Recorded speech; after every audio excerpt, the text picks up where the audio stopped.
sesuatu yang baik itu belum dianggap baik ketika yang menerimanya tidak mengerti. Belum. Apalagi salah penafsiran. Okay. Makanya diperlukan penyederhanaan bahasa informasi yang harus kita sampaikan ke komunitas, sehingga mereka akan merasa Grand for Riau adalah bagian dari mereka. Nah, sehingga dalam proses penyusunan dan implementasi Grand for Riau tidak ada pihak dari masyarakat adat itu yang tertinggal. Yes. Nah, saya kira Grand for Riau tidak akan berhasil ketika ada masyarakat adat yang tertinggal. Kenapa demikian? Areal 2,6 juta hektar yang menjadi intervensi daripada program Grand for Riau itu 80% ada di wilayah adat. Okay. Ada di wilayah adat. Makanya pendekatan masyarakat adat itu sangat penting, tentunya dengan pendekatan partisipatif. Baik daripada segi perencanaan ataupun nanti di implementasinya. G4 Podcast, Riau Lestari.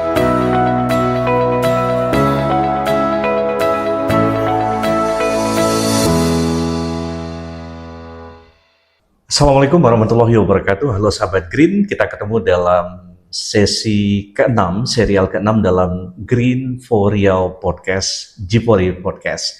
Nah, di sesi ke-6 ini kita akan bicara tentang masyarakat hukum adat dalam menjaga hutan adatnya yang berada di wilayah adatnya tentunya. Nah, hari ini saya nggak sendiri, saya ditemani oleh Bang Himyul Wahyudi. Beliau adalah Ketua Pengurus Harian Aliansi Masyarakat Adat Nusantara Kabupaten Kampar. Nah, kita akan banyak berbicara tentang nilai-nilai masyarakat adat, eksistensi masyarakat hukum adat, pengakuan masyarakat hukum adat, dan bagaimana kemudian kelembagaan-kelembagaan adat itu bisa menyelesaikan persoalan-persoalan konflik tenurial yang sudah cukup lama menjadi problem mengakar di tingkat masyarakat hukum adat. Dan tentunya sahabat Green, satu hal yang paling penting adalah bahwa inisiatif Green for Riau ini sangat-sangat menghormati dan menjunjung tinggi nilai-nilai indigenous people, masyarakat hukum adat yang hidup di tengah masyarakat. Nah, karena itu kita ingin ngobrol bersama dengan Bang Yudi selaku Ketua Pengurus Harian Aliansi Masyarakat Adat Nusantara Kabupaten Kampar untuk bicara lebih jauh lagi seperti apa proses-proses masyarakat hukum adat mendapatkan hak-haknya secara konstitusional dan peraturan perundang-undangan yang berlaku di Indonesia. Assalamualaikum Bang Yudi, apa kabar? Alhamdulillah, baik. Terima kasih atas kebersamaannya, atas waktunya. Bang, hari ini kita bicara soal peran masyarakat adat dalam menjaga hutan secara umum di Provinsi Riau dan secara khusus mungkin konteks Kabupaten Kampar. Bicara masyarakat hukum adat ini satu hal yang penting karena eksistensi mereka diakui apalagi pasca putusan MK 35 ya yang memisahkan pengertian terhadap hutan adat itu bukan termasuk hutan negara ya. Artinya itu jadi tonggak penting bahwa eksistensi masyarakat hukum adat itu khusus harus mendapatkan kepastian, dan kita tahu juga Badan Registrasi Wilayah Adat juga melakukan usaha-usaha pemetaan, pengidentifikasian, bahkan ada peta wilayah adat. Nah, di Riau juga seperti apa? Nah, boleh dong ceritakan kepada sahabat Green dan masyarakat umum, masyarakat Indonesia terkait dengan seperti apa kondisi terkini terkait dengan ada juga masuk dalam prolegnas prioritas ya, RUU Masyarakat Adat. Nah, seperti apa perkembangan dari usaha-usaha untuk menempatkan masyarakat adat dalam posisi-posisi yang betul-betul khusus gitu? Baik, terima kasih banyak Bang Jali. Jadi untuk tahap awal yang mungkin saya koreksi penyebutan tentang masyarakat hukum adat. Ya, karena kita di Aman mendefinisikan masyarakat hukum adat itu adalah bagian dari masyarakat adat. Karena dia dalam konteks kelembagaan. Nah, tetapi ketika kita bicara masyarakat adat, ini adalah satuan wilayah adat dengan histori dengan masyarakat adat itu sendiri. Nah, jadi di dalam konteks RUU Masyarakat Adat, kita menyebutnya bukan MHA, tetapi masyarakat adat. Masyarakat adat ya, bukan masyarakat hukum adat. Masyarakat hukum adat. Nah, ini perlu kita samakan persepsi dulu. Yang kedua, masyarakat adat itu menganggap hutan itu adalah bagian dari identitas mereka. Ya, dan ada yang mengatakan bahwasanya itu merupakan ibu mereka.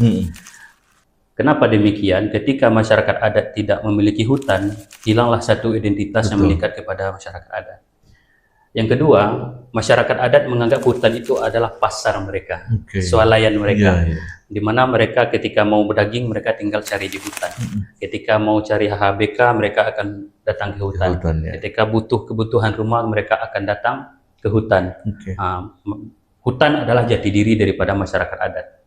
Nah, lantaran karena hutan adalah ibu dan pasar bagi masyarakat adat, mereka sudah mempunyai tata kelola terkait hutan itu sendiri. Di mana sebelum kebijakan konservasi itu ada, masyarakat adat itu sudah mempunyai sistem secara tradisional terkait konservasi itu sendiri. Sudah jauh lebih ada. Sudah jauh sebelum ketetapan konservasi itu ada, mereka sudah mempraktekkan itu. Contohnya apa? Yang pertama lubuk larangan, ya.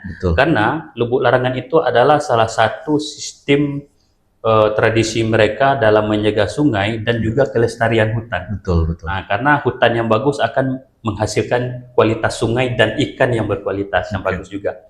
Yang kedua adalah hutan larangan adat. Maka di mana mereka menyebut itu, ada yang menyebut Imbo, ada yang menyebut Suwa, ada yang menyebut Banjar. Nah, Imbo larangan adat ini sebuah pengakuan dan sistem masyarakat adat dalam menjaga hutan. Nah, di mana di areal Imbo hutan larangan adat, mereka ada aturan-aturan larangan di sana. Karena di sana merupakan sebuah areal yang mereka peruntukkan interaksi mereka dalam menjaga hubungan dengan satwa di sana, seperti harimau, beruang, dan lain sebagainya. Nah, di klaster kedua nanti ada hutan pemanfaatan. Nah, hutan pemanfaatan itu adalah klaster di bawah Imbo. Nah, disitulah mereka berburu, mencari burung, mencari rotan, mencari buah-buahan. Yang ketiga adalah klasternya adalah hutan cadangan. Hutan cadangan ini merupakan bekas peladangan. Sebagian yang jadi belukar dan mereka hutankan lagi. Sebagian mereka jadikan perkebunan karet bagi mereka. Nah, artinya dengan tata kelola yang sudah dilakukan oleh masyarakat adat terkait hutan, ini membuktikan bahwasanya yang paling berkontribusi hari ini dalam menjaga keselamatan lingkungan, kelestarian hutan itu adalah masyarakat adat. Nah, karena ketika hutan hilang, maka identitas mereka akan hilang. Nah, mereka sudah punya kewajiban dan diatur oleh ritual adat mereka, bahwasanya menjaga hutan itu sebuah kewajiban yang wajib mereka jalankan secara turun-temurun. Nah, menarik sekali bahwa ada satu kearifan lokal yang telah lama hidup dalam cara mengelola hutan. Nah, Bang Yudi, yang paling menarik tentu adalah bahwa bagaimana hak-hak dari masyarakat adat itu ada satu kepastian hukum di situ. Artinya teridentifikasi wilayah adatnya, terkonsolidasi kelembagaan adatnya. Karena kita tahu tata kelola masyarakat adat itu kan sudah ada tersendiri, artinya privilege gitu. Nah, tinggal lagi bagaimana kemudian mensinkronkan dengan tata kelola yang kemudian dikelola oleh pemerintahan gitu. Nah, kita ingin tahu bagaimana perkembangan terkini terkait dengan misalnya alokasi hutan-hutan adat, karena kita tahu juga pemerintah kemarin ada program-program untuk PS sebut saja begitu. Nah, di Kampar sendiri sudah seberapa jauh hak-hak eksistensial dasar masyarakat adat itu sudah mulai nampak itu dihormati oleh pemerintah gitu. Ya, oke. Yang pertama, keunggulan Kampar adalah mereka punya perda nomor 12 tahun 1999. Meskipun perda ini boleh dikatakan masih cacat, di mana perda ini hanya menyebutkan di Kampar ada tanah ulayat. Nah, tetapi secara subjek hukum masyarakatnya itu belum disebutkan di mana. Makanya hari ini kita coba mendorong bagaimana masyarakat adat itu diakui melalui SK Bupati sebagai yang akan kita jadikan lampiran untuk perda itu. Tetapi ini kan dinamika politik. Nah, berganti kepala daerah itu akan berganti kebijakannya dan semangatnya untuk mengakui keberadaan masyarakat adat.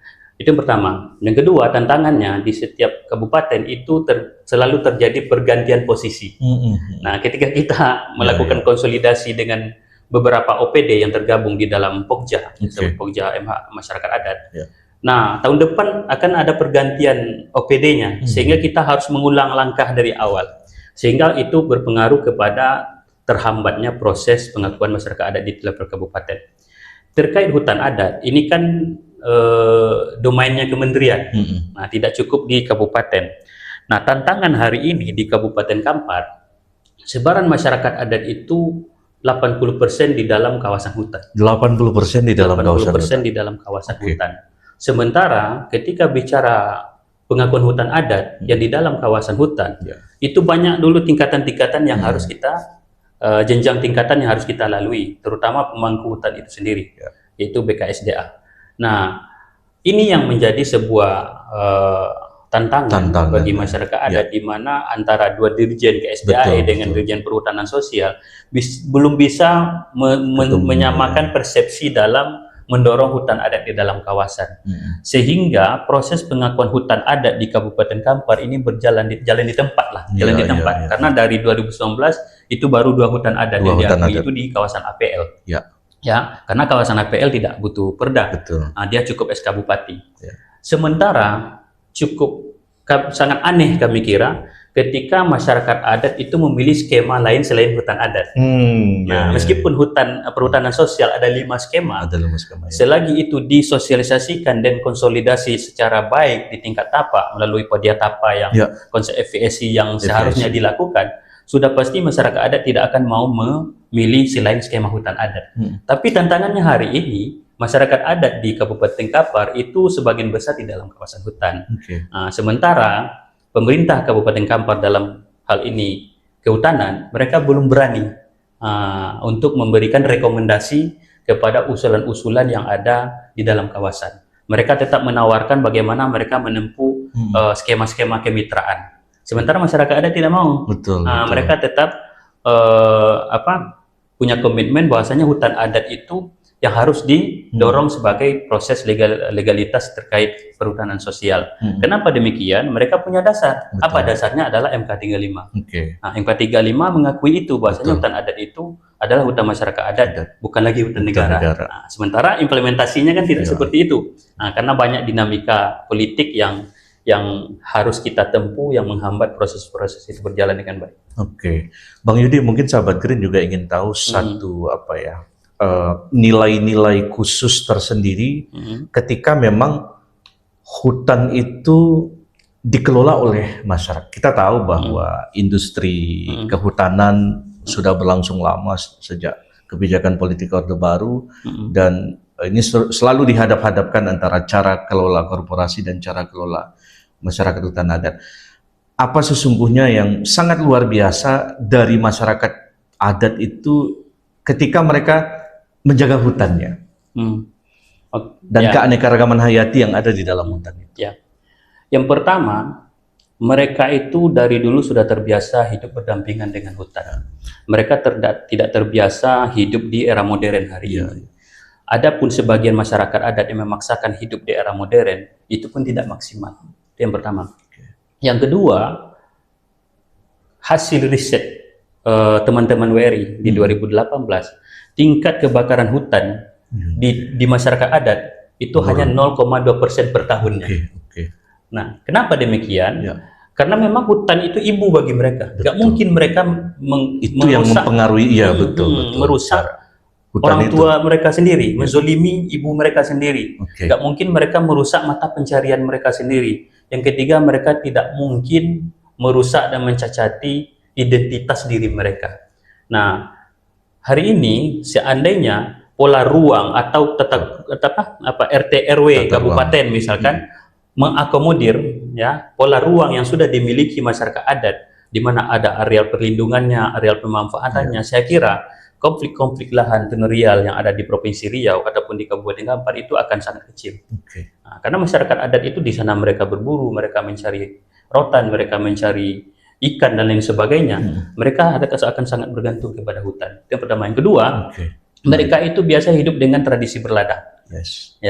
Hari ini dengan ada kebijakan, mereka harus terputus dengan kearifan mereka berladang itu, sehingga mereka harus mencari beras dari luar. Sementara kita tarik ke belakang, sebelum kebijakan konservasi dan larangan itu ada, itu di setiap rumah masyarakat adat itu punya lumbung-lumbung padi yang menjamin keberlanjutan ekonomi mereka ke depan.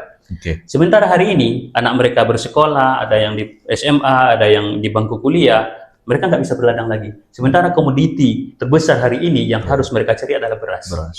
Nah, ini sudah terputus. Artinya ketika pengelolaan itu kembalikan kepada masyarakat adat, baik daripada segi konflik, ekonomi yang berkelanjutan itu sangat, dan hutan lestari itu sangat sudah dijamin oleh masyarakat adat. Itu yang membuat kita sangat yakin bahwa hutan terjaga dalam dalam cara masyarakat adat mengelola hutannya itu ya. Oke.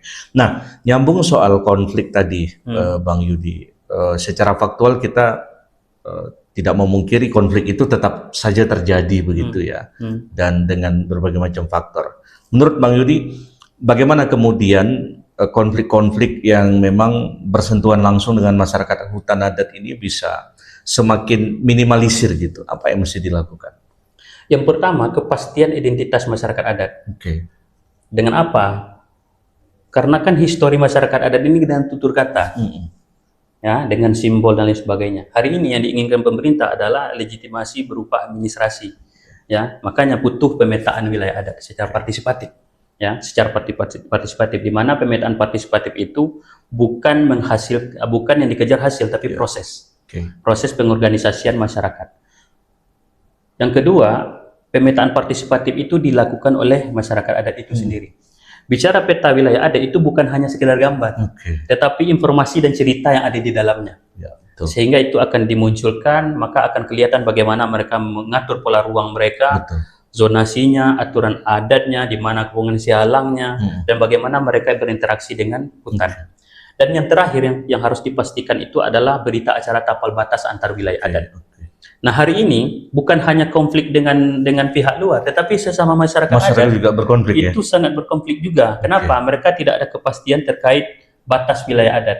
Makanya perlu kita dorong untuk meminimalisir konflik, yaitu kesepakatan batas antar wilayah adat yang sudah memang disepakati berdasarkan sejarah asal-usul masyarakat adat itu sendiri.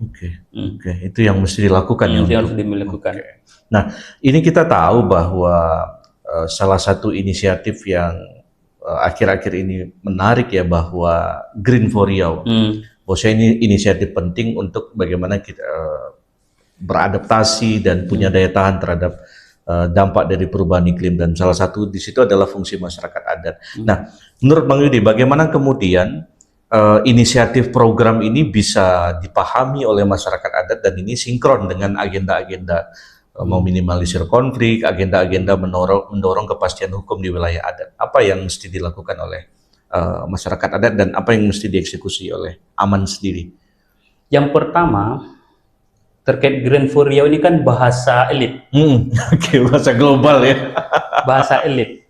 Jangankan masyarakat adat, di tingkat kita pendamping pun masih banyak pertanyaan. Apa itu Green for Riau? Nah, saya kira sesuatu yang baik itu belum dianggap baik ketika yang menerimanya tidak mengerti. Apalagi salah penafsiran. Makanya diperlukan penyederhanaan bahasa informasi yang harus kita sampaikan ke komunitas, sehingga mereka akan merasa Green for Riau adalah bagian dari mereka. Nah, sehingga dalam proses penyusunan dan implementasi Green for Riau tidak ada pihak dari masyarakat adat itu yang tertinggal. Nah, saya kira Green for Riau tidak akan berhasil ketika ada masyarakat adat yang tertinggal. Kenapa demikian? Areal 2,6 juta hektar yang menjadi intervensi daripada program Green for Riau itu 80% ada di wilayah adat. Ada di wilayah adat. Makanya pendekatan masyarakat adat itu sangat penting, tentunya dengan pendekatan partisipatif. Baik daripada segi perencanaan ataupun nanti di implementasinya. Ini penting sekali ya. 80% ya Bang Yudi? 80% itu di dalam wilayah adat. Di data kita terakhir, hitungan cepat kita, itu total hari ini sudah 312 komunitas adat di Provinsi Riau. Dan pertanyaannya, dari 312 komunitas adat itu baru 18 wilayah adat yang sudah diakui secara legalitas hukum, melalui SK Bupati, dan hanya 4 hutan adat. Nah, ini kan sangat kecil, dan ini sangat berbahaya ketika yang menjadi syarat daripada implementasi Green for Riau nanti legalitas hukum. Ya, sementara hari ini masyarakat adat tidak punya legalitas hukum. Sementara ini karena proses administrasi, ketika nanti yang diminta legalitas hukum sebagai syarat diakuinya masyarakat adat, ini PR besar bagi masyarakat adat. Nah, kami kira teman-teman pendamping di NGO, baik pun di pemerintah kabupaten, ini harus segera didorong. Bahwasanya mari kita gotong royong bersama-sama bagaimana masyarakat adat itu diakui secara legitimasi oleh pemerintah kabupaten, sehingga ketika Green for Riau menjalankan programnya tidak ada masyarakat adat yang tertinggal. Itu yang paling prioritas ya untuk dilakukan percepatan ya untuk pengakuan masyarakat hukum adat. Nah, harapan nih Bang Yudi, harapan kepada multi stakeholder karena ini juga menyangkut apalagi soal political will ini kan. Nah, apa yang kemudian harus dilakukan secara strategis dan cepat oleh pemerintah baik itu provinsi ataupun kabupaten untuk mendorong proses percepatan pengakuan masyarakat adat ini secara hukum gitu. Yang pertama, karena kan secara sekretariat kan di Dinas PMD nih. Mandat Permendagri 52 itu kan sekretariatnya di Dinas PMD. Yang pertama, saya kira pembentukan panitia di kabupaten terkait percepatan pengakuan masyarakat adat. Yang kedua, konsolidasi di tingkat panitia itu. Nah, panitia itu tidak hanya pemerintah, tetapi di situ akademisi dan juga NGO pendamping, ya, dan organisasi masyarakat adat yang ada di kabupaten masing-masing. Dan yang kedua, saya kira yang terpenting itu identifikasi sebaran masyarakat adat yang ada di kabupaten. Minimal indikatif. Nah, minimal indikatif sehingga kita bisa nanti mengoverlay mana saja yang beririsan dengan proyek yang ada di Riau hari ini.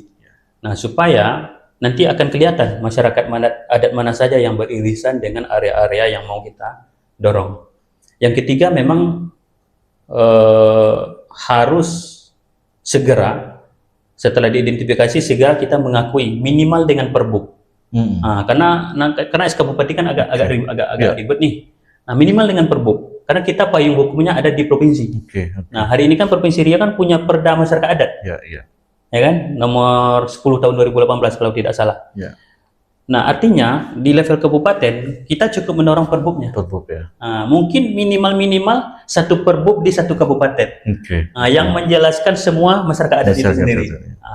Tinggal kita lampirkan dengan perda yang ada di provinsi. Sehingga ini sudah bisa menjadi payung hukum ataupun legal standing bagi masyarakat adat yang ada di setiap kabupaten supaya nanti bisa terakomodir dalam program Green for Riau. Dan terkait pemerintah dan pendamping, mungkin ego sektoral antar lembaga itu yang harus dibuang. Karena misi kita kan masyarakat adat, misi kita umat nih. Nah, misi kita bagaimana umat ini selamat, bagaimana umat ini diperlakukan dengan baik secara seadil-adilnya. Jangan sampai ego sektoral antar instansi lembaga ini bisa menghambat. Oke, baik sahabat Green. Nah, dalam proses diskusi atau terkait dengan inisiatif Green for Riau ini, sahabat Green, kita tahu ini melibatkan banyak stakeholder dan salah satunya yang menjadi aktor kunci juga keterlibatan Aliansi Masyarakat Adat Nusantara atau AMAN Kabupaten Kampar yang juga digaungi oleh Bang Yudi. Nah, salah satu proses penting adalah proses Padiatapa ya atau FPIC ya namanya secara ini. Karena ini menyangkut dengan bagaimana kemudian ada kesesuaian persepsi antara masyarakat adat dengan proses-proses registrasi, identifikasi, dan lain sebagainya. Bang Yudi mungkin boleh diceritakan sejauh apa prosesnya dan tantangan apa yang dihadapi dalam proses Padiatapa yang dilakukan melibatkan masyarakat adat.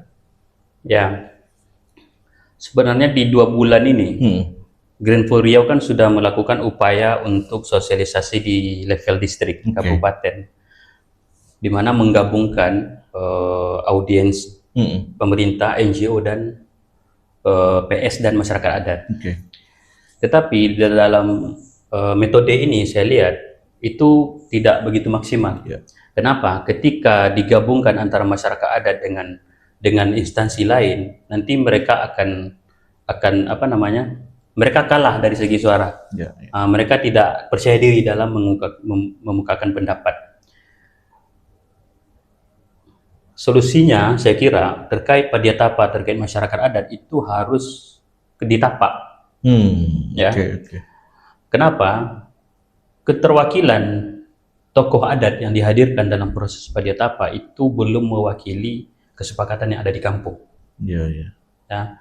Karena di AMAN kita melakukan Padiatapa itu menghasilkan berita acara, baik persetujuan maupun penolakan yang dilakukan di kampung.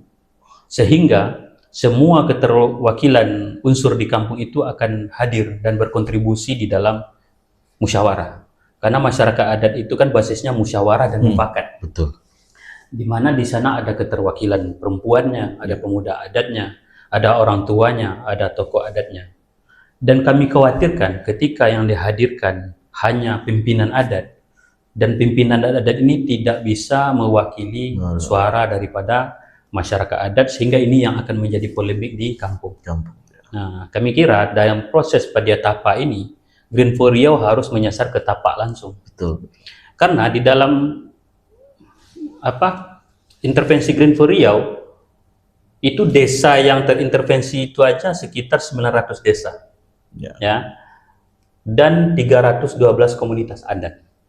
Bagaimana ini mengupayakan supaya bisa dilakukan? Kami kira ini kan bisa diklasterkan, ya, diklasterkan dalam pendekatannya. Kita melihat masyarakat adat yang betul-betul beririsan dengan hutan, dan ada interaksi dengan hutan. Ini yang kita letakkan di prioritas pertama. Nah, ini yang perlu dilakukan Padiatapa secara mendasar. Baru nanti ada klaster kedua, masyarakat adat yang di luar hutan, tapi mereka ada aktivitas ke hutan, ada ketergantungan ke hutan. Ini yang lagi kita coba klasterkan, supaya nanti teman-teman kita di Green for Riau bisa melakukan proses Padiatapanya secara maksimal. Karena dalam proses Padiatapa itu keterlibatan semua itu yang menjadi kunci ya Bang Yudi ya, tidak hanya individu tertentu dan yang seolah-olah merepresentasikan semua kepentingan masyarakat adat yang ada di kampung gitu ya. Yang kedua, keterlibatan NGO pendamping.